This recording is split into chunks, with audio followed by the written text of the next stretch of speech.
جی بسم اللہ الرحمن الرحیم۔ فرض نماز کے بعض مسائل۔ نمبر 1، آمین کے الف کو بڑھا کر پڑھنا چاہیے، اس کے بعد کوئی سورت قرآن مجید کی پڑھے، یعنی آمین نہیں کہنا چاہیے، آمین مد ہے اس کے اوپر۔ اور اگر سفر کی حالت میں ہو یا کوئی ضرورت درپیش ہو تو اختیار ہے کہ سورہ فاتحہ کے بعد جو سورت چاہے پڑھے، یعنی کوئی بھی سورت پڑھ سکتا ہے، چھوٹی یا بڑی۔ اگر سفر اور ضرورت کی حالت میں نہ ہو تو فجر اور ظہر کی نماز میں سورہ حجرات اور سورہ بروج اور ان کے درمیان کی صورتوں میں سے جس صورت کو چاہے پڑھے۔ فجر اور ظہر کی نماز میں سورہ حجرات اور سورہ بروج اور ان کے درمیان کی صورتوں میں سے جس صورت کو چاہے پڑھے۔ فجر کی پہلی رکعت میں بنسبت دوسری رکعت کے بڑی صورت ہونی چاہیے۔ بڑی سے مراد یہ تھوڑی بہت فرق ہو، 1-2 آیتوں کو فرق ہو بھی ہو جائے گی، ٹھیک ہے، اس سے زیادہ بھی ہو۔ باقی اوقات میں دونوں رکعتوں میں صورتیں برابر ہونی چاہیے، 1-2 آیت کی کمی زیادتی کا اعتبار نہیں ہے، یعنی کسی اگر دوسری صورت ہے اس کو کم کرنا تھا، 1-2 آیتیں اوپر ہو گئی، کوئی مسئلہ نہیں ہے۔ ہاں زیادہ بڑی نہ ہو، ایک میں ولا عصر پڑھ لے، دوسری میں کوئی بڑی صورت پڑھ لے، ایسا نہ ہو۔ عصر اور عشاء کی نماز میں والسماء والطارق اور لم یکن الذین کفروا من اہل الکتاب والمشرکین منفکین، یہ 2 صورتیں یا ان کے درمیان کی جو صورتیں ہیں ان میں سے کوئی صورت بھی پڑھنی چاہیے۔ اگر بڑی صورتیں نہیں یاد، جو یاد ہیں 10-20 صورتیں یاد ہیں تو انہی میں سے ترتیب کے ساتھ پڑھ لینا بھی کافی ہے۔ مغرب کی نماز میں اذا زلزلت الارض زلزالہا سے قرآن کے آخر تک جو بھی صورتیں آپ کو یاد ہیں، اب یہ آ گیا آپ کا، جو بھی صورتیں یہ آپ پڑھ سکتے ہیں، پھر یہ کسی بھی نماز میں پڑھ سکتے ہیں، منع نہیں ہے، مستحب عمل ہے۔ اگر یاد ہے، حافظ قرآن ہے تو اس ترتیب سے پڑھے، نہیں تو جیسے سہولت ہو پڑھ لے۔ نمبر 3، جب رکوع سے اٹھ کر سیدھا کھڑا ہو تو امام صرف سمع اللہ لمن حمدہ اور مقتدی صرف ربنا لک الحمد، اور اگر منفرد ہو تو وہ منفرد دونوں کہے، یعنی سمع اللہ لمن حمدہ اور ربنا لک الحمد کہے، پھر تکبیر کہتا ہوا دونوں ہاتھوں کو گھٹنوں پر رکھے وہ سجدے میں جائے۔ تکبیر کی انتہا اور سجدے کی ابتدا ساتھ ہی ہو، یعنی سجدے میں پہنچتے ہی تکبیر ختم ہو جائے، جیسے سجدے میں جائے اللہ اکبر ایسے طریقے سے کہے کہ وہاں سجدے تو پہنچتے تو وہاں جا کر ختم کرے۔ سجدے میں پہلے گھٹنوں کو زمین پر رکھنا چاہیے، پھر ہاتھوں کو، پھر ناک کو، پھر پیشانی کو، منہ دونوں ہاتھوں کے درمیان ہونا چاہیے، دونوں ہاتھوں کے درمیان، اور انگلیاں ملی ہوئی ہوں،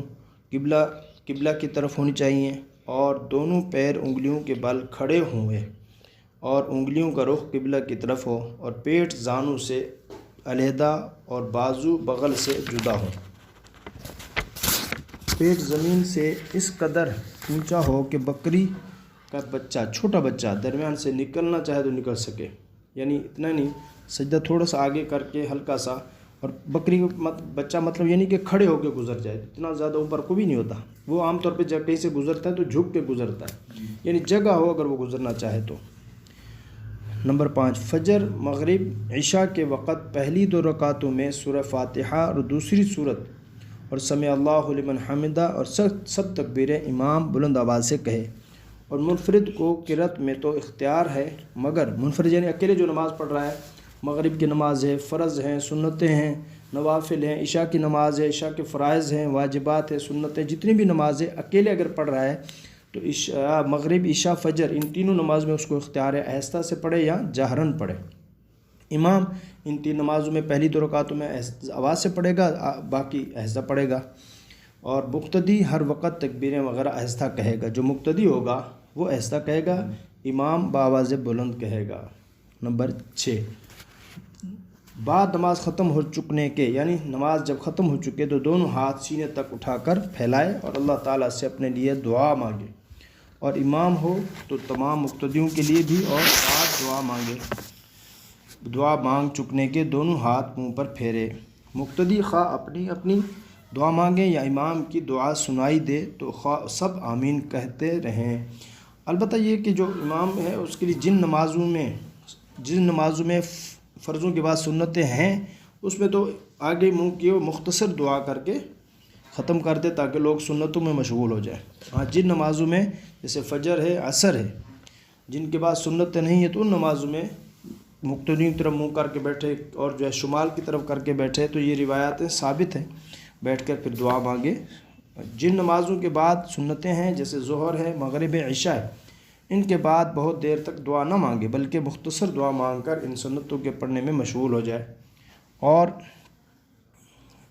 جن نمازوں کے بعد سنتیں نہیں ہیں جیسے فجر ہے، عصر ہے، ان کے بعد جتنی دیر تک چاہے دعا مانگے، اور امام ہو تو مقتدیوں کی طرف داہنی یا بائیں طرف کو منہ پھیر کر بیٹھ جائے، اس کے بعد دعا مانگے بشرطے کہ کوئی مسبوق اس کے مقابلہ میں نماز نہ پڑھ رہا ہو۔ یعنی ایسا ہے کہ پیچھے اگر جو بیٹھے ہیں،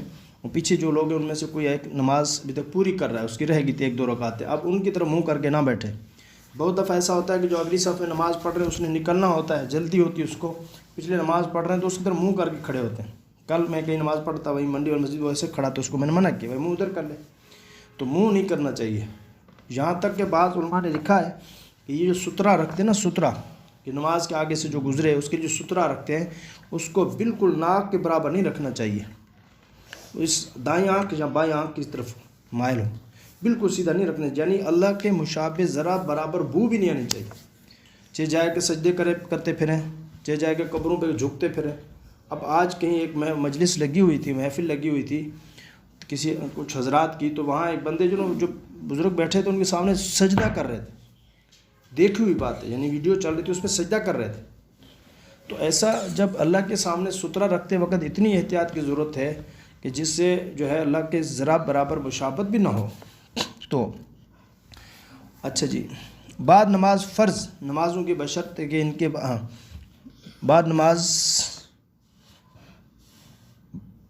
بعد فرض نمازوں کے بشرط ان کے بعد سنتیں نہ ہوں، ورنہ سنت کے بعد مستحب ہے۔ استغفر اللہ الذی لا الہ الا هو الحی القیوم اتوب 3 مرتبہ، آیت الکرسی، قل هو اللہ احد، قل اعوذ برب الفلق اور قل اعوذ برب الناس 1 مرتبہ پڑھ کر 33 مرتبہ سبحان اللہ اور اسی قدر الحمدللہ اور 34 مرتبہ اللہ اکبر پڑھے۔ اس کو تسبیحات فاطمہ بھی کہا جاتا ہے۔ عورتیں بھی اسی طرح نماز پڑھیں، صرف چند مقامات پر ان کو اس کے خلاف کرنا چاہیے جن کی تفصیل حسب ذیل ہے۔ تکبیر تحریمہ کے وقت مردوں کو چادر وغیرہ سے ہاتھ نکال کر کانوں تک اٹھانا چاہیے، اگر کوئی ضرورت مثلا سردی وغیرہ کے اندر ہاتھ رکھنے کی نہ ہو، یعنی اگر سردی وغیرہ بہت زیادہ ہے تو پھر اندر رکھ کے بھی ہاتھ کر سکتے، کانوں تو اٹھا سکتے ہیں۔ اور عورتوں کو تو ہر حال میں بغیر ہاتھ نکالے ہوئے کندھوں تک اٹھانا چاہیے۔ بعد تکبیر تحریمہ کے مردوں کو ناف کے نیچے ہاتھ باندھنا چاہیے اور عورتوں کو سینہ پر۔ مردوں کو چھوٹی انگلی اور انگوٹھے کا حلق بنا کر بائیں کلائی کو پکڑنا چاہیے اور داہنی 3 انگلیاں بائیں کلائی پر بچھانا چاہیے، اور عورتوں کو داہنی ہتھیلی یا بائیں ہتھیلی کی پشت پر رکھ دینا چاہیے۔